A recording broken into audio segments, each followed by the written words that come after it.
Questions without notice. The Leader of the Opposition. Thank you. My question is to the Prime Minister. Every day this week, the Prime Minister has refused to explain why Malcolm Turnbull is no longer Prime Minister of Australia.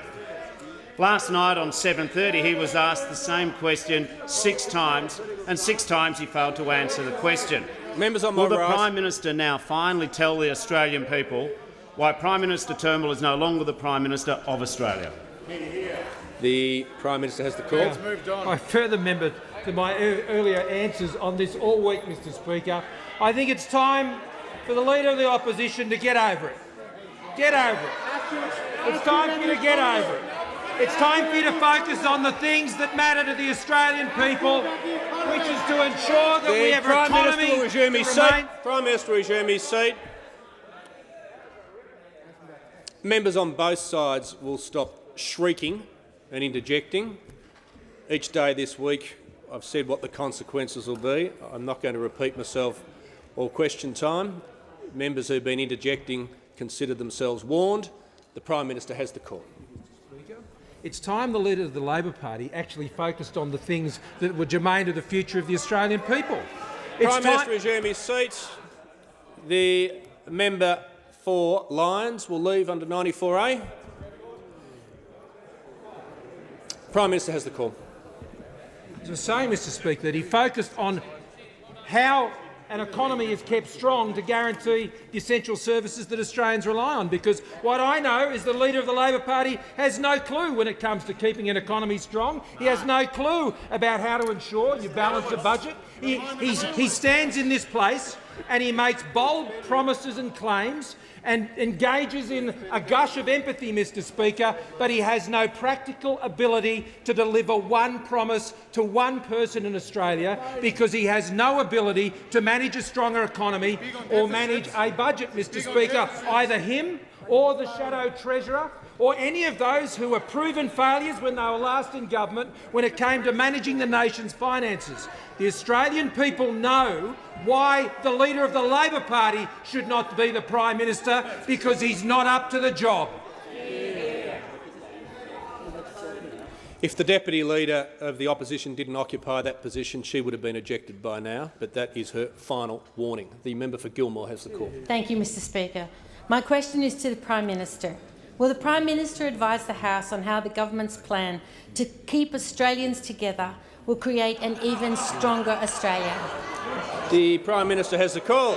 I thank the member for Gilmore for her question and for her passionate service to her community and the Australian people. Our plan for an even stronger Australia is about keeping our economy strong to guarantee the essential services that Australians rely on, as we discussed in the House yesterday, to keep Australians safe, and the Liberal National parties know all about that task and have demonstrated in this government over the last 5 years and when we were last in government, but also, and importantly, to keep Australians together. Our plan to keep Australians together is about standing with Australians, their families, their communities, to have their back and to back those families and those Australians in, to ensure that we respect all of their beliefs, that we listen to all of their views, that we acknowledge all of their concerns, that we appreciate all of their contributions as Australians, and that we stand with them to protect the freedoms to which they hold dear. We are standing together with families and small businesses to lower their taxes, to ensure they keep more of what they earn, and to ensure they have cheaper electricity prices through the policies pursued by this government. We are standing with rural and regional Australians, particularly those affected by the drought, to ensure that their health and their education services continue to be delivered and can be paid for by our strong financial management and the drought and the relief and the recovery and the hope that they seek and that they are after, we stand with them to achieve. We are standing with young people and women as we are seeing young people and women getting into jobs and participating in our economy in record numbers, Mr Speaker. The gender wage gap has come to the lowest level in many years, Mr Speaker. We're seeing that gap condense. We're seeing female participation in the labour force rise, and we scored 95,500 young people get a job under the watch of this government, the best result in 30 years for a fiscal year. We're standing with parents in Australia so the choices they make for how their children should be educated can be protected and preserved, and no one should get between a parent and their child when it comes to the choices those families make, and to ensure that the education those parents want for those children can be preserved in the way that they choose, Mr Speaker, and that they get the affordable childcare that gives those families choices. We're standing with migrant communities. We're recognising their continued success, the most successful immigration country in the world today. And we know that migrant communities came to make a contribution, not take one. We're standing for those people of faith and belief in this country, and only this government can be guaranteed and relied upon and trusted to protect them. The Deputy Leader of the Opposition. Thank you, Mr Speaker. My question is to the Prime Minister. Last night on 7:30, the Prime Minister rejected gender quotas, saying, and I quote, "It should be a matter of one's own effort and exertion and credibility and merit." Was the Prime Minister honestly saying that the reason women are paid less, have fewer leadership roles in business, are less represented on important national institutions, is because they display less effort, less credibility and less merit than men? Yeah. The Prime Minister has the call. No, I'm not. No, I'm not saying that at all. I'm not saying that at all, Mr Speaker. And I'm not going to be on my verbal left by the Deputy Leader of the Labor Party, which she has a habit of doing. She might want to explain to me why Senator Singh, a very respected member of the other place, was relegated to number 4 on the ticket. Why was she relegated to number 4 on the ticket? From memory, she was relegated to number 4 on the ticket because she wouldn't join up with one of your mob's factions. And I heard Prime Minister resume his seat.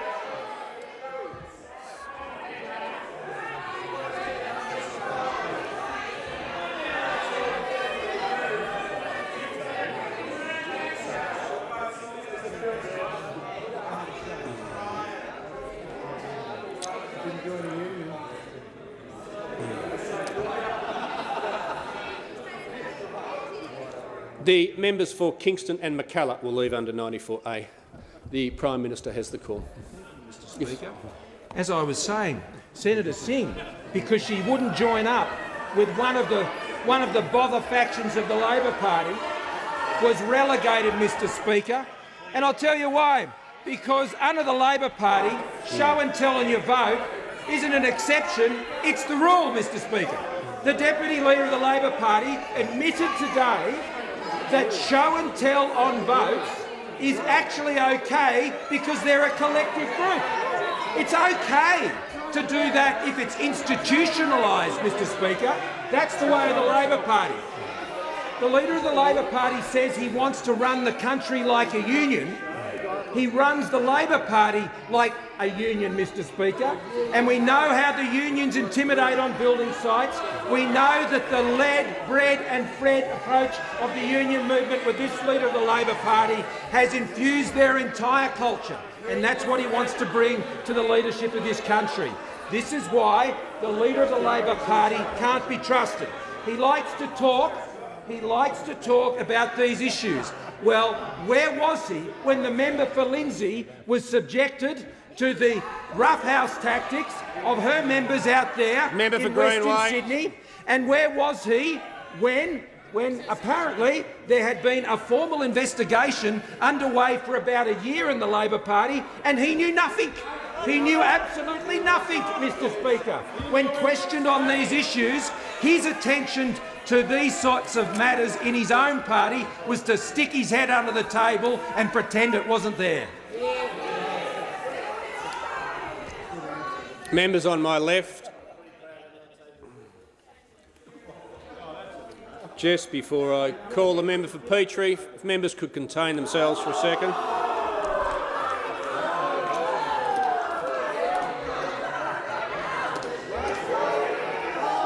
The Deputy Leader of the Opposition.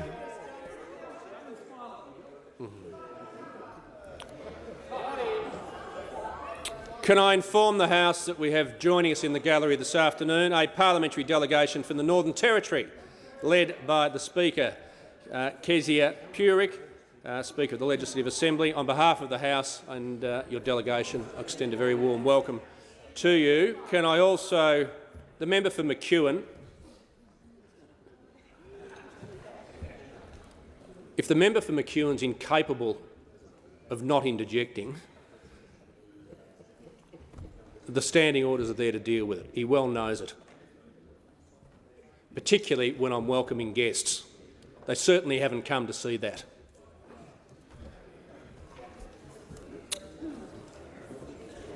I also inform the House that we have joining us in the gallery this afternoon the Honourable Peter Slipper, former member and Speaker of this House.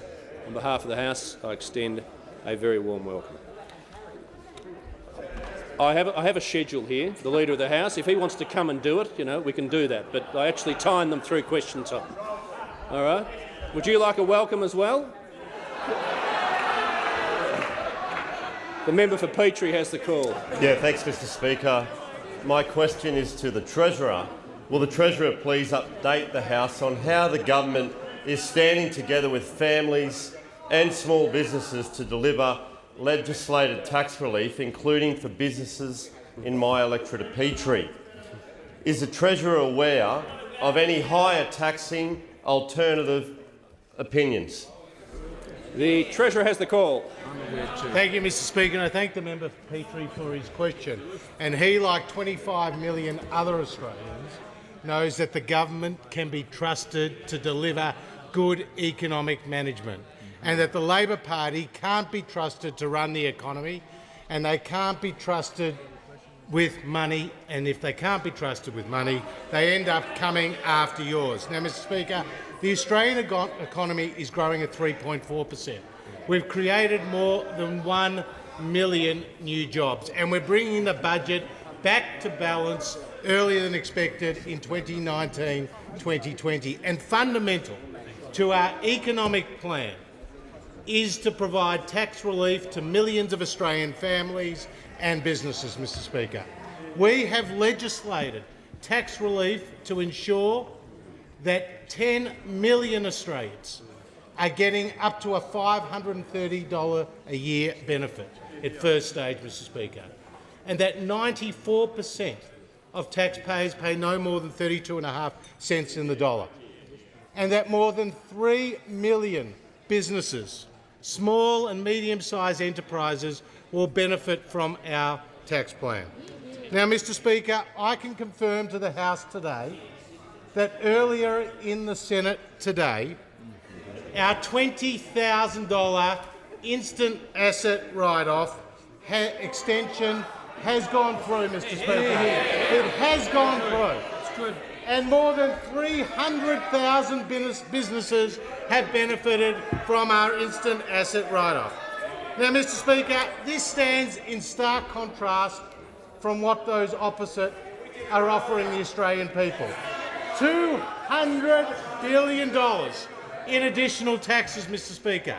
Under the Labor Party, you'll pay more on your income, you'll pay more on your business, you'll pay more on your property, and you will, as a retiree, have your savings raided, Mr. Speaker.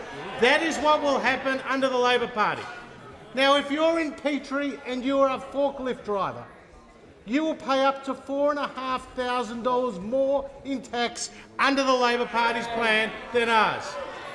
If you are a small local supermarket, you'll pay up to $10,000 more in tax under Labor's plan if you're running that business in Petrie, employing young people, Mr. Speaker. So Australians have a clear choice at the next election. They can have the tax and spend policies of those opposite, or they can have the proven economic management of the coalition, which has created more than 1 million jobs and is leaving more money, the hard-earned money of Australians, in their pocket. The member for Hunter. Mr. Speaker, my question is to the Prime Minister. Why did the Prime Minister tweet and authorise a video containing the following statement, and I quote, "Drought is a necessary evil. It can help cut out that bottom 10% that probably shouldn't be there anyway. Neither the member for Warringah nor Malcolm Turnbull would ever have promoted a statement like that. Why is it that at the same time Australians are making an extraordinary effort to help our farmers in drought, the Prime Minister is promoting material that dismisses those farmers hurting most? Members on my left, the Prime Minister has the call. Mr Speaker, The Deputy Prime Minister is interrupting the Prime Minister. The Prime Minister has the call. Well, Mr Speaker, I thank the member for the question. That matter is of no recollection to me, and I'd be pleased if the member could provide me with the details, and I'll be happy to review it. Members on my left, if members on my left could cease interjecting. The member for Ballarat. The member for Hunter seeking leave. If it assists the Prime Minister, Mr Speaker, I'm happy to table the transcript. You just need to seek leave. It's very simple. I seek leave to table the transcript of the tweet in question. Leave is not granted? No. Okay. The member for Grayndler will cease interjecting. The member for Indi. Thank you. My question is to the Prime Minister. Prime Minister, my community of Indi wants action on climate change, and they know that the future is with renewable energy, and they want the government to lead the way. Prime Minister, you've said the NEG is dead, but there's no legislation setting emission targets, and yet you remain committed, which we welcome, to the Paris Agreement. Prime Minister, what's next? What is the future of renewable energy target? What action is the government going to take on climate change? Can you please share what your plans are, not only for my electorate of Indi, but for all of us in regional Australia who rely so closely on the climate for our living? The Prime Minister has the call. Mr Speaker, and I thank the member for Indi for her question. Australia has met our emissions targets that have fallen due to date. Australia will meet the emissions targets that we have set for the future, both in 2020 and 2030. Australians are doers.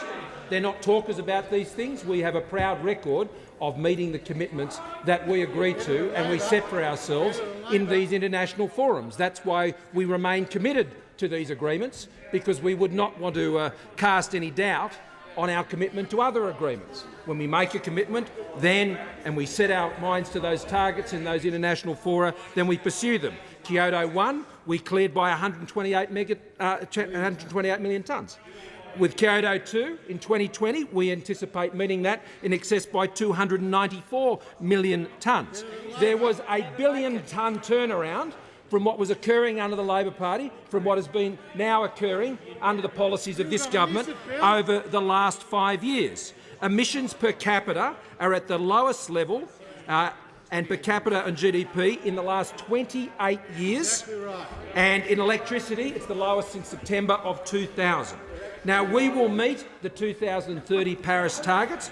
Our suite of policies, which includes the Emission Reduction Fund, the small-scale and the large-scale RET, the Clean Energy Finance Corporation, and indeed what will be the great legacy of Prime Minister Turnbull, Snowy 2.0, a significant investment in renewable and dispatchable power for Australia's future, will all assist us in meeting this target. And the energy efficiency measures and the demand management measures equally make up our policy to meet those targets.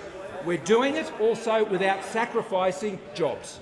More than 1 million jobs have been created while we've been going about this billion-tonne turnaround that we inherited from the Labor Party. Our commitments are clear, our policies are clear, and our intentions are clear.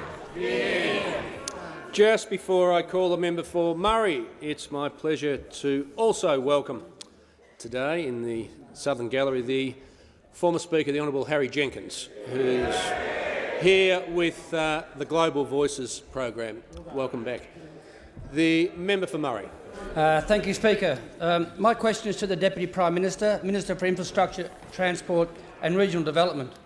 Will the Deputy Prime Minister update the House on how the government is standing together with regional communities to deliver services Australians rely on in rural and regional Australia, including in health and education? And are there any risks to this investment in regional Australia? The Deputy Prime Minister has the call.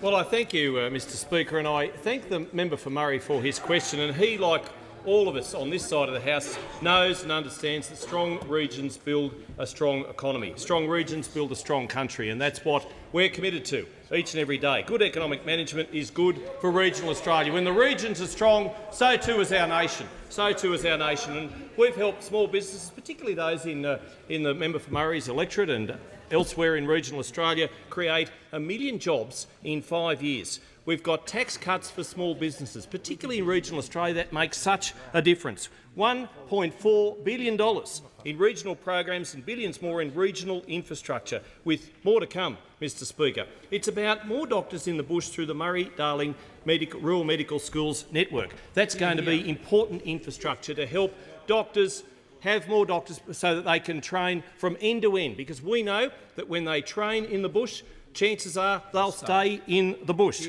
And I really have to compliment the Minister for Health. The Minister for Health, who has enabled, thanks to our strong economy, enabled more drugs to go on the PBS, such as Orkambi. And when you talk about Orkambi, you talk about Jack and Annalise Golder from Temora Shire. They go to school in Area Park in my electorate. They're just young kids. They want the best possible future, and they're going to have that. They're cystic fibrosis sufferers, but thanks to having a strong economy, we can put more life-saving drugs on the PBS, and it's kids like Jack and Annalise who are going to benefit from that. It's also fixing Labor's independent youth allowance mess, so country kids don't have their potential limited by their postcode. We're lifting the parental income cut-off for the workforce participation independence criteria for regional students from $150,000 to $160,000, and by a further $10,000 for each additional child in the family. And we've appointed a National Rural Health Commissioner, Dr Paul Worley, and I pay tribute to the member for Lyne for his work in that regard, and as well former Senator Fiona Nash when she was the Rural Health Minister. I think she'd actually make a very good member for Eden Monero. I do, absolutely. Now, there's job-creating, productivity-enhancing infrastructure, of course, as well, such as upgrades to the North East Rail Line that's going to benefit people in the Murray electorate. It's the Echuca-Moama Bridge across the Murray River. It's the $20 million regional jobs and investment package. Now, 21 projects in the member who asked the questions electorate. It'll create more than 750 jobs in the region, and more than 440 of those will be ongoing. But what do we see from those opposite? No money for mobile phone towers, no idea, no vision for regional Australia. That's what those opposites stand for, and rest assured that will be an absolute mess if ever that man there becomes Prime Minister. Concluded. Just before I call the member for Franklin, I'd also like to welcome to the gallery this afternoon the former Deputy Premier of New South Wales, Carmel Tebbit. On behalf of the House, I extend a warm welcome. And I call the member for Franklin. I thought you were doing it. Thank you, Speaker. My question is to the Prime Minister. Can the Prime Minister confirm that since the last federal election he spent more time in Germany than he has in Tasmania?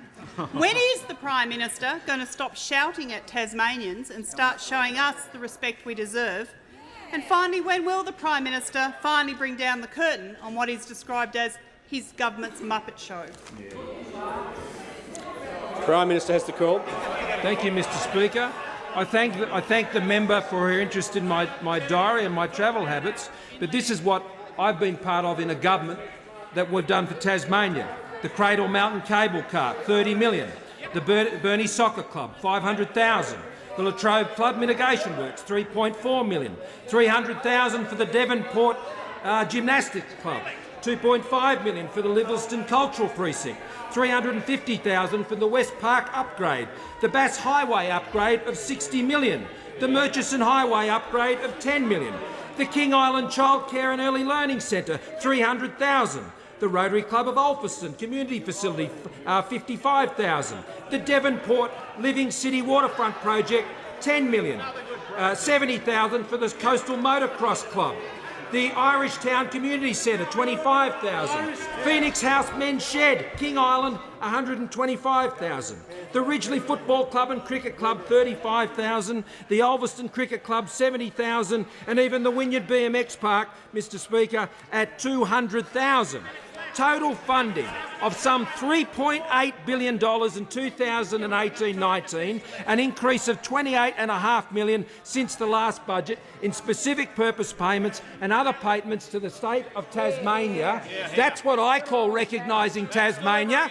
That's what I call recognising Tasmania, running a strong economy, working with Premier Will Hodgman and Treasurer Gutwein in Tasmania to ensure a strong economy that is delivering for Tasmanians. But there is a great risk to Tasmania, a terribly great risk to Tasmania, and thankfully at the last state election they averted the election of a Labor government there. But there is still the great risk for Tasmania that if those opposite the Labor Party get their hands on the Australian economy, then Tasmania will suffer under their management.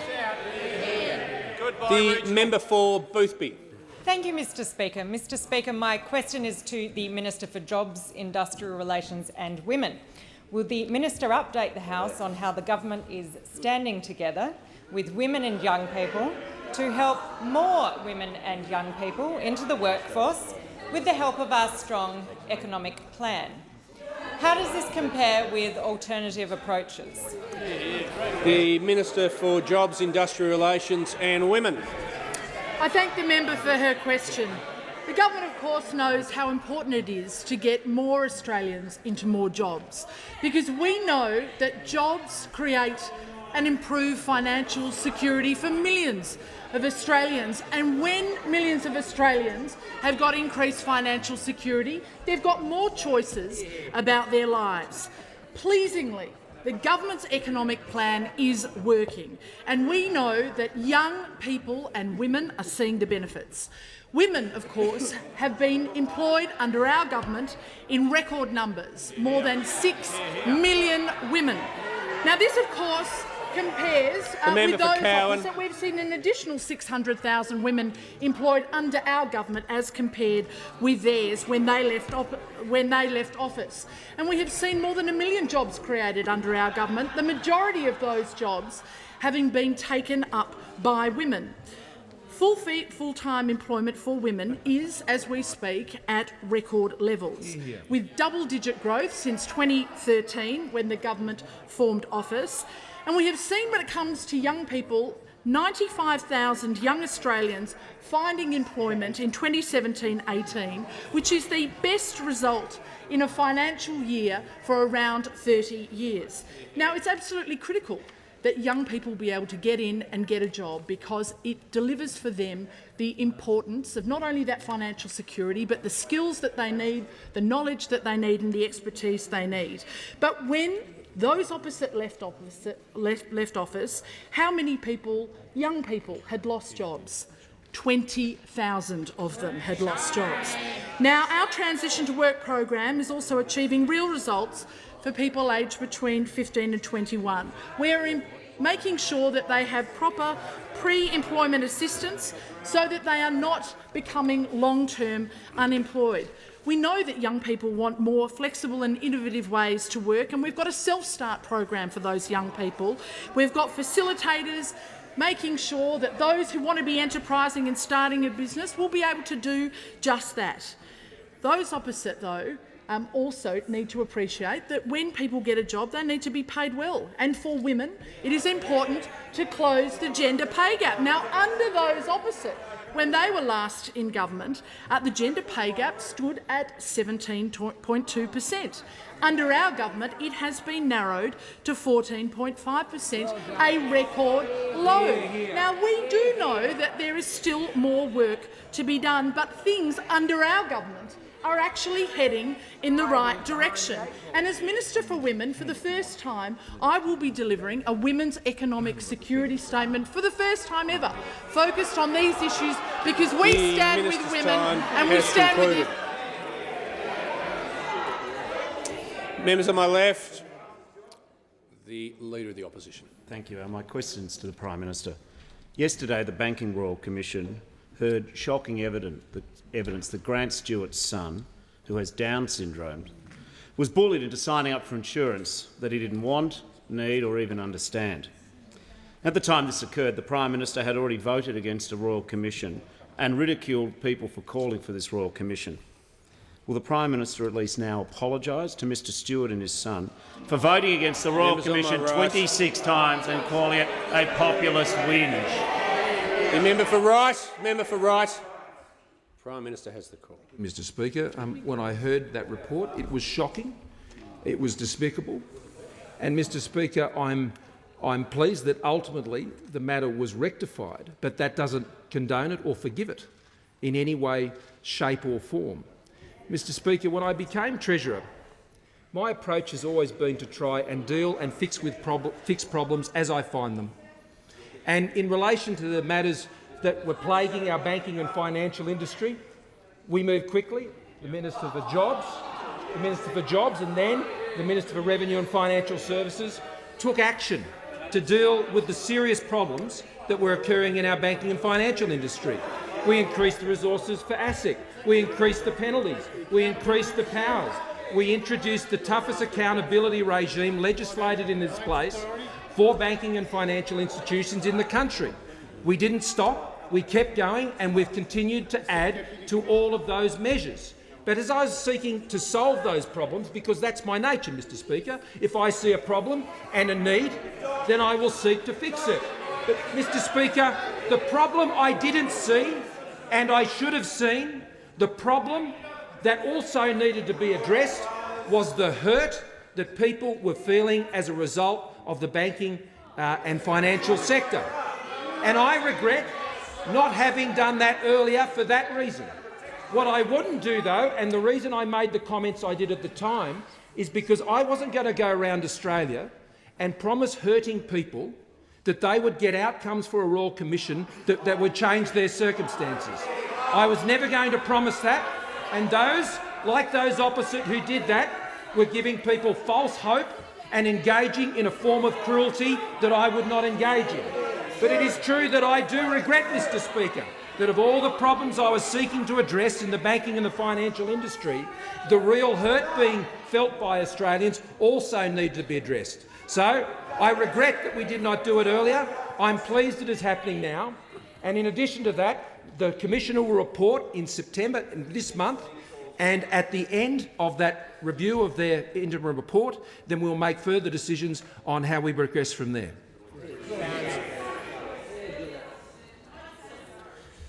Just before I call the member for Bowman, I'd also like to inform the House that we've just had join us in the gallery this afternoon the Australian Political Exchange Council's 22nd delegation from Vietnam. On behalf of the House, I extend a very warm welcome to you.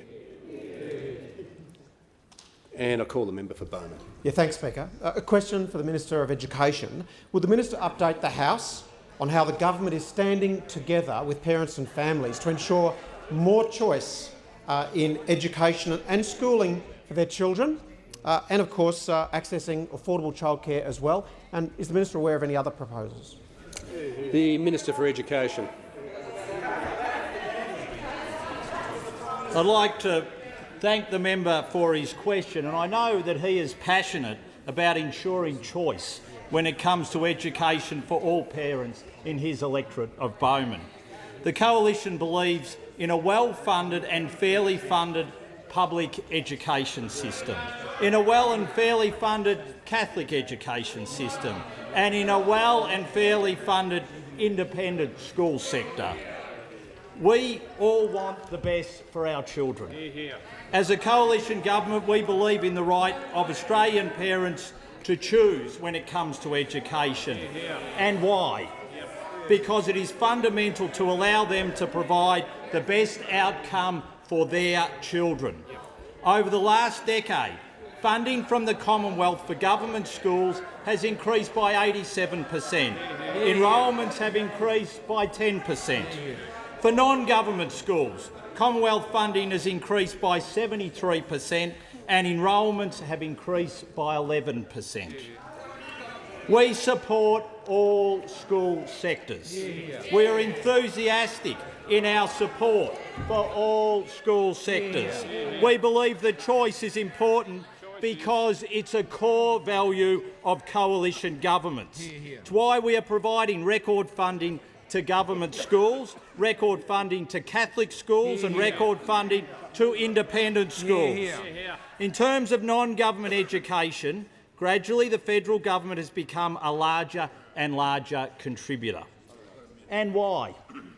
As John Howard has said, and I quote, "Though a product of the government school system and proudly so, I believe in choice. It's about giving people the capacity to control their own lives and to make informed choices over the course of their lives.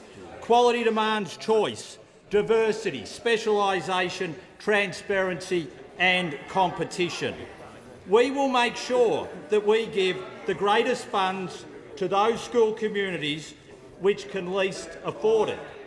But we will also make sure that we provide choice. That's a fair approach.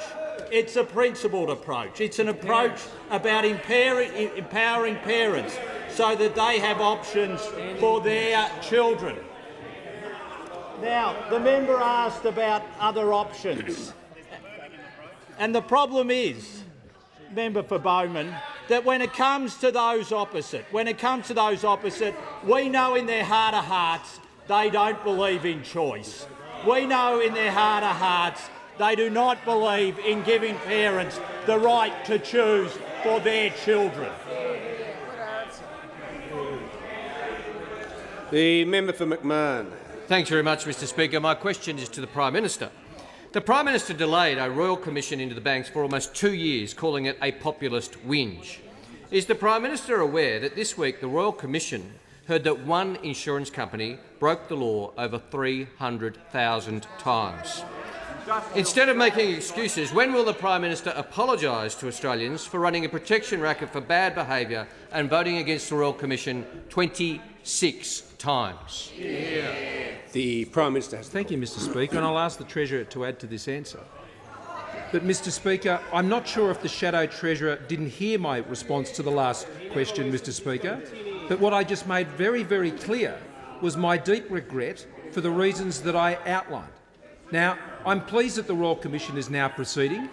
The matters that have been presented at the Royal Commission are deeply disturbing, but as he would know, the matters that they are investigating on so many occasions happened on the watch of those who sat opposite. They did not initiate a Royal Commission when they were in government. They did not even support a financial system inquiry when they were in government, Mr Speaker. This is an opposition that is a lion in opposition but is a mouse when it's in government, Mr Speaker. And so when they come in this place and they raise these issues completely blind to their own failings, their own culpability and their own lack of empathy, they only expose to the Australian people the shallowness of their position. I'll invite the Treasurer to add. The Treasurer has the call. Well, thank you, Mr Speaker. Well, absolutely right. The clear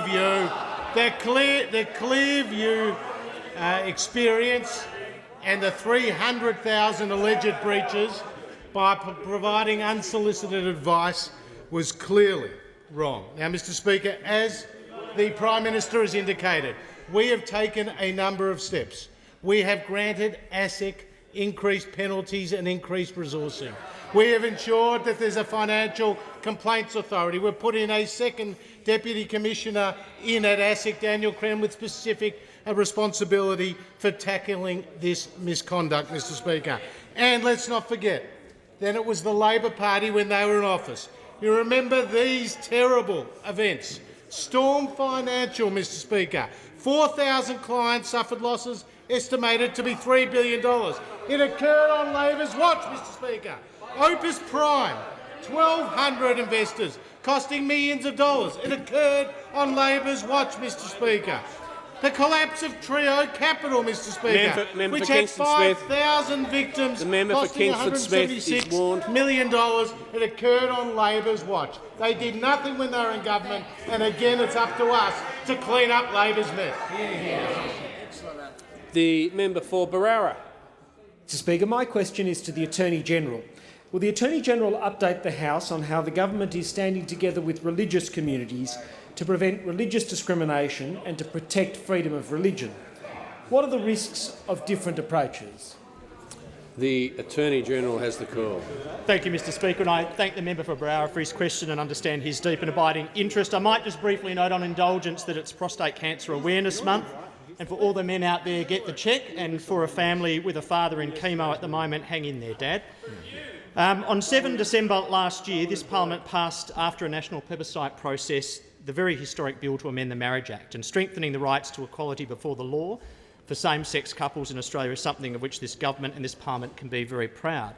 The process itself, of course, also demonstrated that unavoidable reality about how democratic systems define and protect rights, being the reality that liberties don't always neatly coexist and dovetail into some perfect system where all rights simultaneously are achievable without some compromises. And more often than not, rights collide, they require consideration and compromise. So equality before the law is always considered in the context of freedoms of association and religious expression. Finding the best common compromise in modern Australia has not been a process which has always paid enough and due consideration to freedoms of association and freedoms of religion, and that is why this government on 22 November 2017 appointed Philip Ruddock to chair an expert panel to examine whether Australian law adequately protects this fundamental human right. And this isn't a new issue, Mr Speaker. In 1998, the then Human Rights and Equal Opportunity Commission reported that many Australians suffered religious discrimination, and just last year the United Nations expressed a concern about the lack of direct protection against discrimination on the basis of religion at the federal level in Australia. And in being asked about alternatives, it does strike the government that one of the problems about doing nothing in this area is demonstrated by a very recent matter that arose in Queensland, where a Baptist community care organisation did something that many organisations did during the plebiscite, which was they put a view about the plebiscite to their employees in a very modest and respectful way, I might add. They have now faced a full discrimination and vilification action in Queensland, and having been successfully cleared of that action, now face a Queensland Industrial Relations Commission action. And the importance of this issue to Australians is evidenced by the fact that the panel received over 15,000 submissions and had 90 consultation meetings. So as our government finalises its response to the report, I'd like to thank the members of that committee for their diligence. And I might note that the process which we will all need to embark on is going to require some common ground, some care and consultation. But the alternative to doing nothing in this space is to consider religious freedom as somehow a second-order right that deserves less protection than discrimination based on sex or race or age, and this government does not consider religious freedom a second-order right. Hear, hear. The Leader of the Opposition. Just following up from the Attorney-General's answer, we would seek, the Labor Party wants to engage in this debate, so would he please table the Ruddock report, which so far the government has not provided to the opposition. Was the Attorney quoting from confidential documents?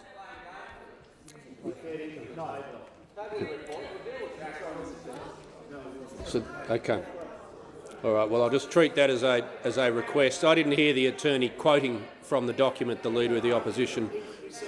Yes, the Leader of the Opposition. 15,000 submissions, 90 consultations. He clearly was. So you're now saying the Attorney-General wasn't referring to the Ruddock report. Why are you hiding it? The Leader of the Opposition will resume his seat. The member for Isaacs will resume his seat. Look, this is... No, look, I'm just going to say to both sides, it's a very straightforward issue. Certainly the Ruddock report was referred to.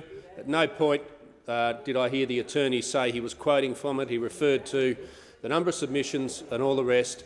The rules are very clear around requesting documents to be tabled in question time, and they relate to documents that the minister has been quoting from, and he's made it clear that doesn't fall into that category. I didn't hear anything that made it the case, and I don't want to see question time move to an area where we're just asking each other to table documents from all over the place. So that matter is settled for the time being.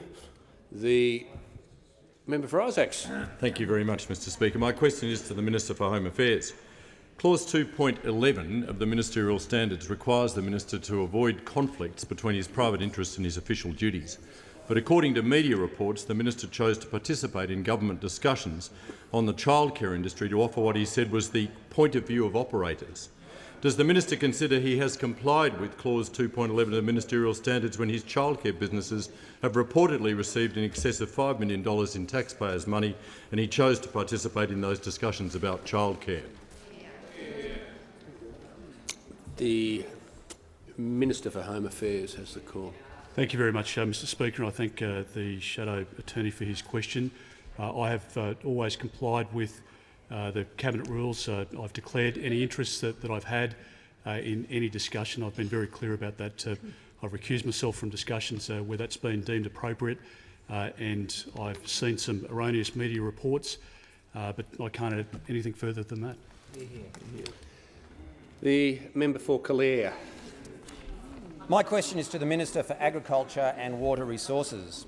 Will the minister update the House on how the government is standing together with drought-affected primary producers to provide support and build resilience in regional and remote communities, including in the electorate of Calare? The Minister for Agriculture and Water Resources. Well, thank you, Mr Speaker. And can I thank the honourable member for his question, particularly because of his acute understanding of this drought, particularly in his electorate of Calare in New South Wales. And it's proud that this government's invested over $1.9 billion into farming communities and farms themselves throughout this drought. It's important that we understand that it's the state government's responsibility through drought to look after animal welfare, freight and fodder. It's the federal government's responsibility to look after farmers' welfare. And proudly, our government lifted the farm household assistance to $37,626 a year to give farmers the dignity and respect they need to be able to pay for household expenses, for them to have the time to make tough decisions. But we've complemented that with a further $8.5 million for rural financial counsellors. These are the angels of the drought. These are the people that go out of the kitchen table and sit around the kitchen table of farmers and give them the advice, the strategic advice that they need. And I'm proud to advise the House today that I've given approval for a further 39 rural financial counselling service staff to complement the already existing 116 staff, and they'll go into electorates like Calare as soon as possible. But we're not just thinking about the here and now, we're thinking about the future, about making sure that we have a preparedness and resilience measures of policies in our place for drought. And I'm also proud to announce today to the House, Mr Speaker, that our government will invest a further $15 million into pest and weeds for drought-affected communities. This takes our investment up to $40 million for pests and weeds in drought-affected communities.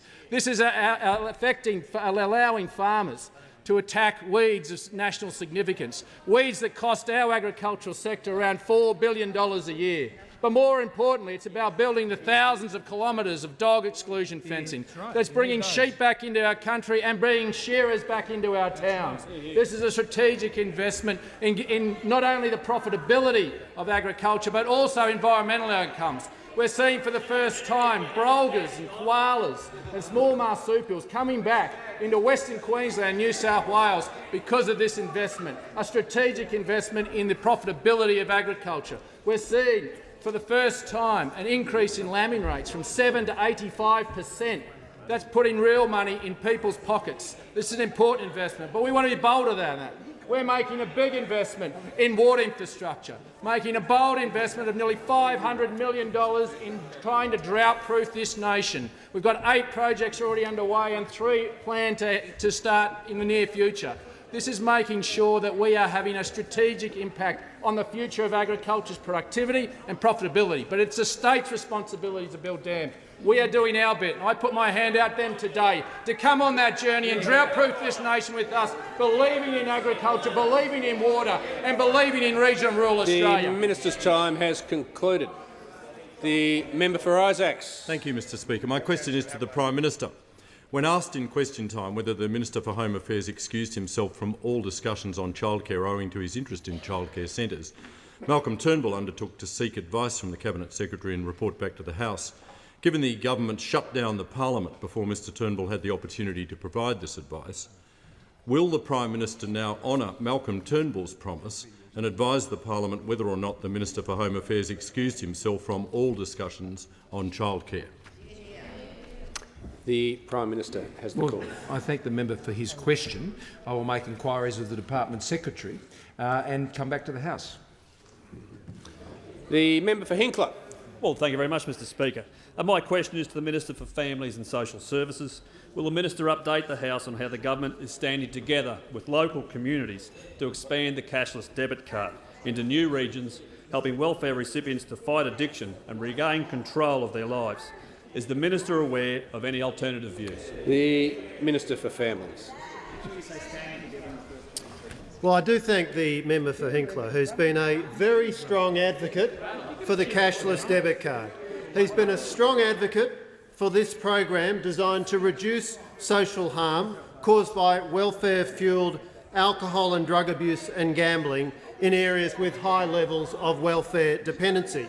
And he's been a particularly strong advocate for extending the cashless debit card to Bundaberg and Hervey Bay.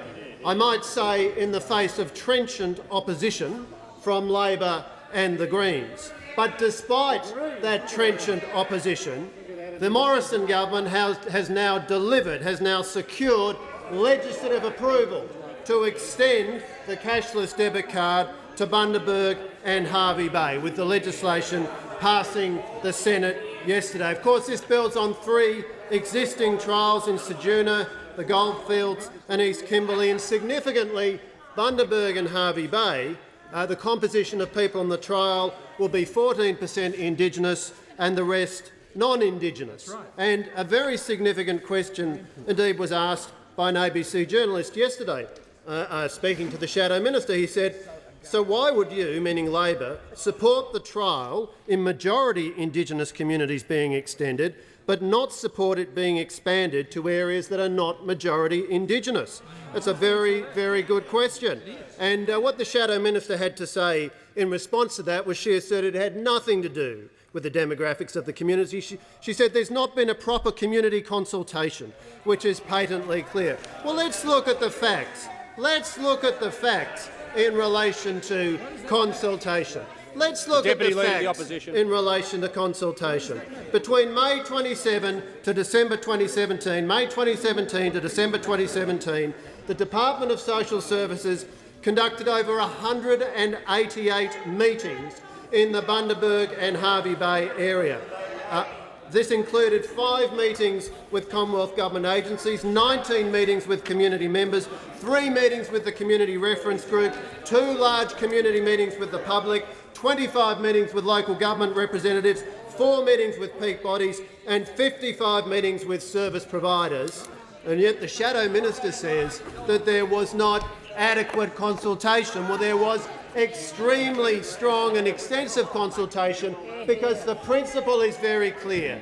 The cashless debit card is an initiative designed to reduce the negative impact of welfare-fuelled alcohol, drug abuse and gambling in areas with high levels of welfare dependency, which certainly includes Bundaberg and Hervey Bay, and where there is strong community support for it, we will introduce it, and that is what we are doing in Bundaberg and Hervey Bay. We're determined to make our welfare system work better. The member for Isaacs. Thank you, Mr Speaker. My question is to the Minister for Home Affairs. I refer to the Minister's answer just now that he had recused himself from government discussions on childcare. Is this an acknowledgement from the Minister that he has a conflict of interest when it comes to the Commonwealth's dealings on childcare? The Minister for Home Affairs has the call. The answer is no, Mr Speaker. In an abundance of care, I make the declaration of my wife's interests in relation to these matters, and that's been my practice for a long period of time. The member for O'Connor. Thank you, Mr Speaker, and my question is to the Minister for the Environment. Here. Will the Minister update the House on how the government is standing together with farmers and regional communities to give them the support they need by improving the environment? What are the alternative approaches, Minister? The Minister for the Environment. Thank you, Mr Speaker, and what a great thrill to get my first question from the very, very good member for O'Connor, who represents some of the most productive agricultural land in Western Australia and some of the best mining provinces as well, and he knows about all the problems that regional Western Australia and Australia faces, the issues that we know a lot about on this side. As colleagues on this House well know, our regional communities are working hard every day to ensure that their local community and their environment remain healthy and productive. Our farming communities from Ben Cubbon in the west, which is in my electorate, out to the member for Hinckley's electorate in Bundaberg, we've got a long history of sustainably managing our land for the production of world-class food and fibre, Mr Speaker, while maintaining a healthy environment. We know on this side that farmers are the backbone of our country, Mr Speaker, and that we know that many people are currently suffering from the drought. But this coalition is backing those communities, Mr Speaker. Since 2013, this government has invested more than $1 billion through our National Landcare program. This is a program that delivers real outcomes for the environment and for the landholders. Under this program, we're treating more than 1.9 million hectares for weeds, which is including targeting the prickly pear in Western Queensland. We're eliminating weeds, Mr Speaker. That has a huge impact on properties, helps to get those productive paddocks back into action, as well as providing a chance for native species to regenerate. We're culling damaging invasive animals across 2.2 million hectares, Mr Speaker. Eliminating those feral animals is positive news for regional communities, keeps the land healthy for both agriculture and the environment. Mr Speaker, it's a true win-win. Our regional land partnerships is the flagship for this second phase of the National Landcare program. $450 million over 5 years to ensure that local problems are solved by local solutions. And this investment will help our farmers to improve the productivity of their land. The regional land partnerships will fund projects that protect our threatened ecological communities and support our most vulnerable native species. But that's not all, Mr Speaker. The Emissions Reduction Fund is delivering real environmental benefits in a practical way that includes providing an alternative income stream from the land for our farmers. And these projects in the ERF make up $1.8 billion out of the $2.55 billion fund. So, Mr Speaker, we understand that we can have the policies that support agriculture and the environment at the same time. Unlike Labor, the coalition government, we understand regional communities and they can trust us. They cannot trust those opposite. The member for Ballarat. Thank you very much, Mr Speaker. My question is to the Prime Minister. I refer to his answer yesterday about bullying in his government. Is the Prime Minister aware the Minister for Women told 7:30, and I quote, "I had conversations with many members of Parliament, both male and female, and it is clear to me that people were subject to threats and intimidation and bullying." Why then did the Prime Minister yesterday deny there was a problem with bullying in his government? Who's right, the Minister for Women or the Prime Minister? The Prime Minister has the call. Thank you, Mr Speaker, and I thank the member for her question. In relation to these matters, I have taken the opportunity to consult with the Chief Government Whip, as well as the whips in the Senate, and I've had the opportunity to engage directly with members in relation to the events of several weeks ago, and we will continue to deal with any issues that arise from that within the normal process that we have followed as a party. And I note that this morning the Deputy Leader of the Labor Party indicated that the Labor Party has exactly the same process, and that where issues are raised, they are raised with the party whips, and there is a process of members supporting each other through what can be, as the Labor Party would know, because they went through this on plenty of occasions. And, Mr Speaker, they know during those periods they become moments of intense lobbying, and they become moments of a lot of pressure on all members. And I'm absolutely satisfied that there was no gender-specific lobbying or pressure placed on members. But I can also tell you one thing. It is not an institutionalised policy of the Liberal Party that you show and tell on your ballot, which is what is always done in the Labor Party. The member for Brisbane. Well, thank you, Mr Speaker. My question is to the Minister for Immigration, Citizenship and Multicultural Affairs. Will the Minister update the House on how the government is standing together with Australians of all backgrounds Deputy Leader of the Opposition, to help ensure that our country remains the most successful multicultural society around the world? Is the Minister aware of any other opinions? Well, I thank the member for his question. Well, Speaker, we are a much stronger and more prosperous nation because of our proud heritage of immigration and multiculturalism. No matter where you go in Australia, you will find immigration success stories, Mr. Speaker. In every town, in every suburb, in every football club, in every church, you will find immigration success stories. As we look around the country, Deputy Speaker, we see small business owners investing in Australia and creating jobs. We see the people working hard, playing by the rules and raising their kids in search of a better life. We see professionals, community volunteers, the people who help build the backbone of our nation, Mr. Speaker. Because what matters in Australia, Mr. Speaker, is what you contribute to our nation, not where you come from. That's right. Of course, in the 19th century, Mr. Speaker, immigrants came overwhelmingly from the United Kingdom and from Ireland. But in more recent years, we've welcomed people from around the globe, from Italy, from Greece, from China, from India, from Vietnam, and so many other places, Mr. Speaker. Being a citizen of our country is about committing to Australia and our values like democracy and the rule of law, like so many millions of immigrants have done throughout our history. Doesn't matter whether you're born in Athens, in Armidale or in Apia. What matters is the commitment you make to the nation. And as the Prime Minister says, Mr. Speaker, being an Australian is about making a contribution, not taking a contribution.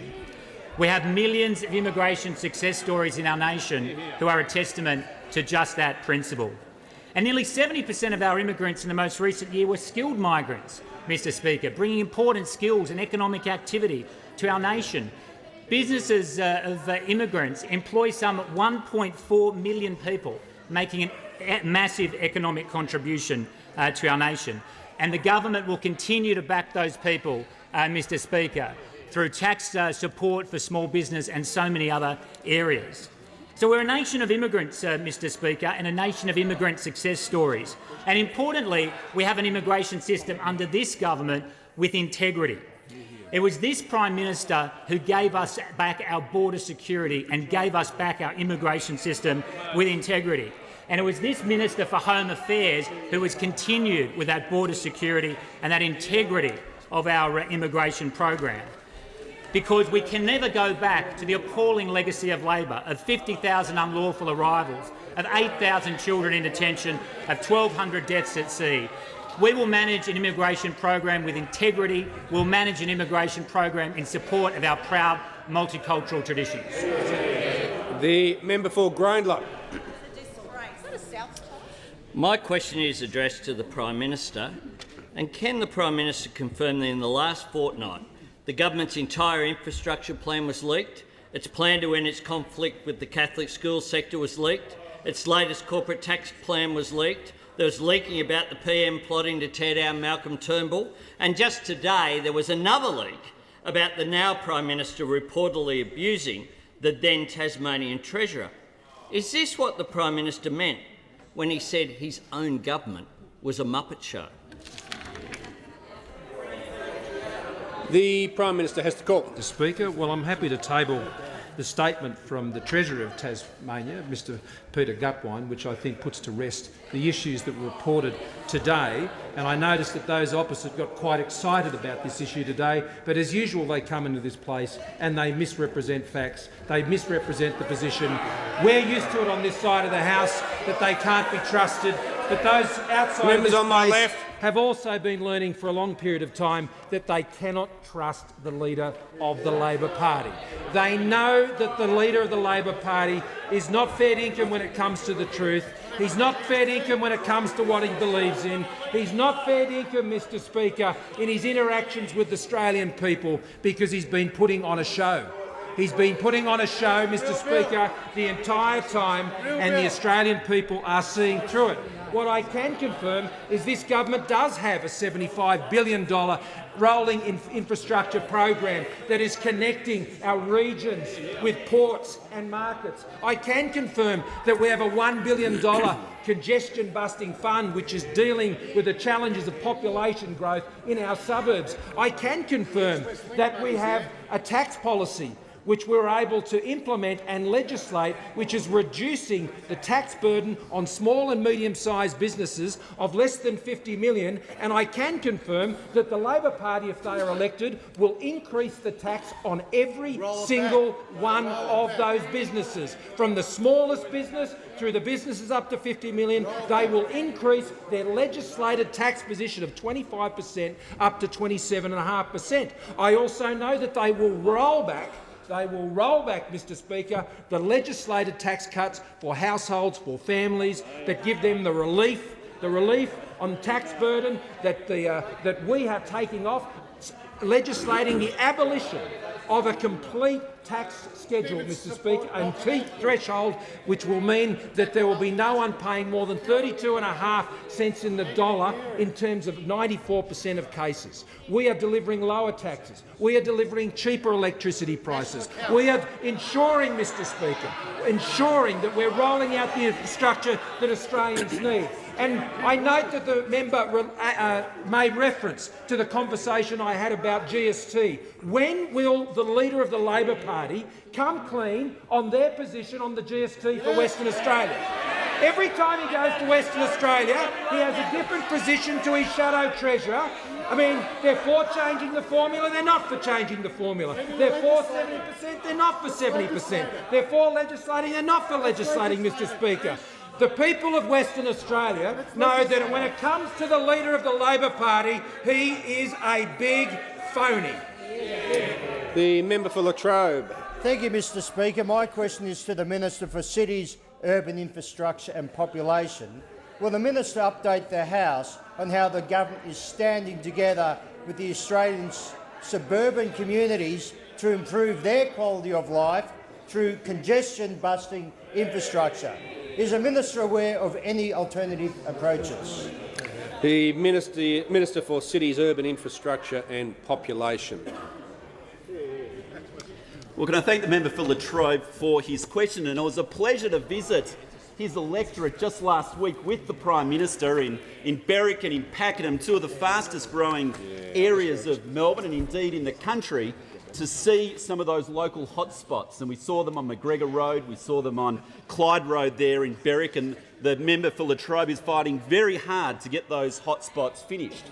Along with actually addressing local hotspots, this government is also investing in major congestion-busting infrastructure right across the country. And in the budget just this year, Mr Speaker, one of those projects which we announced was a $475 million commitment to finally build the rail link from finally build the Monash rail. And what this would do, Mr Speaker, is it would go from the Dandenong line at Huntingdale, connect up Monash University and eventually go all the way out to Rowville. In doing so, it would finally connect up Australia's largest university campus to the Metro Rail. That's 55,000 students who use that university campus. They will finally be connected to the Metro Rail. It will also connect up the second biggest employment cluster in Melbourne, being in the Clayton area, to the Metro Rail. It will take traffic off the street. Believe it or not, the bus link from Monash through to Huntingdale at present is the single busiest bus route in the country. So we'll be taking those buses off the busy roads. Earlier studies also suggested, and I know the member for Latrobe is particularly interested in this, that if we build this rail link, it will take the equivalent of a lane of traffic off the Monash freeway. And the member for Latrobe knows how congested that freeway is, despite the fact that we're investing an extra $1 billion to widen that freeway to support those members out there. Mr Speaker, this is just one element out of a $75 billion package that the government is putting towards infrastructure, congestion-busting infrastructure across the country. And I'm asked about alternatives by the member for Latrobe. Mr Speaker, this project, the Rowville-Monash Rail, has been on the books since 1959. And believe it or not, we are the first government to put serious dollars into that project. And I ask what the opposition is doing in relation to this project, in relation to the 55,000 students, in relation to those people stuck on the Monash Freeway. What is he doing? And it's stony silence from the other side. And the question is, how many more decades would they have to wait for the Labor Party to finally commit to this congestion-busting infrastructure to build the Monash-Rowville rail? The Prime Minister. Thank you, Mr Speaker. I'll just add to an answer from On earlier indulgence, today. yes. Thank you, Mr Speaker. Earlier today I was asked by the member for Hunter about a post on my social media feed, and he represented that this was a view that I had apparently Members on stated, my left. Mr Speaker. That was the clear implication Prime of the Minister member will for just, Hunter. Prime Minister will pause for a second. The Prime Minister's adding to an answer. I want to hear what he's saying. Those who don't want to hear will be ejected. I'm happy to respond to the member for Hunter No, in terms sorry. of what Look, the member for Eden Monero can leave under 94A. He's been interjecting right through the day, and he won't, by way of interjection, try and direct me. I think it'd be better use of his time to read the practice around this area. The Prime Minister, if you could start again. Well, thank you, Mr Speaker. I'll continue.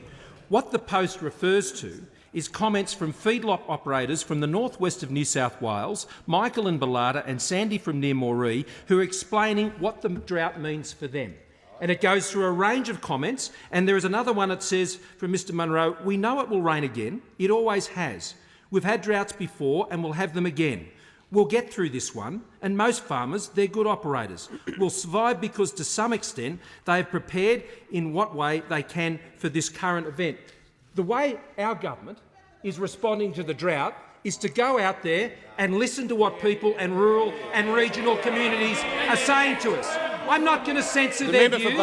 I'm going to listen to their views. That's what the member for New England is doing as the special envoy on drought. He's out there listening and talking to and getting the feedback of farming communities in drought-affected areas. The Labor Party might want to close their ears to the voices of the bush, but the Liberal National Government never will. And on that note, I ask that further questions be placed on the notice board. I thank the Prime Minister.